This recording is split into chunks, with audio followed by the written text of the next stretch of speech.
بسم الله الرحمن الرحيم. انا في قناه ست البيت. النهارده ان شاء الله هنعمل مع بعض البتنجان المخلل. بس قبل ما ابدا الفيديو عايز اشكر من داخل مصر وخارج مصر كل الناس اللي بتدعم القناه وربنا يفرجنا. بص يا ستي، انا جايبه هنا كيلو بتنجان، كيلو وربع بتنجان اللي هو الصغير ده الاسود.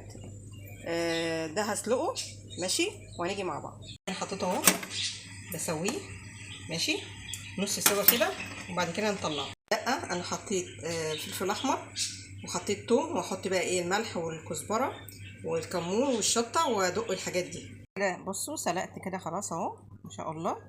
هنفتحه بقى ايه من الجنب كده.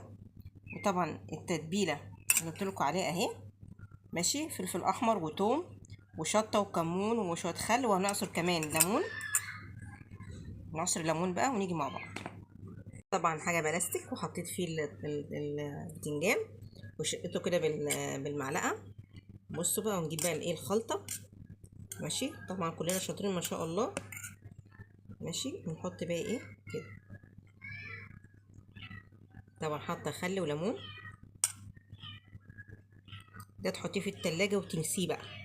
تجيبي كيلو تعمليه وتحطيه كده في علبه بلاستيك زي كده، وكل ما تحتاجي ان تاكلي حاجه مخلله هتلاقيها جاهزه عندك ماشي. هنخلص ونيجي مع بعض يا جماعه. ادي طبق البتنجان وبألف هنا والشفا. طبعا انا بقول للبنات المبتدئين كلنا ما شاء الله شاطرين. هو بصي ما بيستحملش في النار. انت بصي اول ما بيغلي كده هي 5 دقايق كده او 10 دقايق بتلاقي البتنجانه تمسكيها تلاقيها استوت، بتعينيه على طول ماشي. واو بألف هنا وشفا.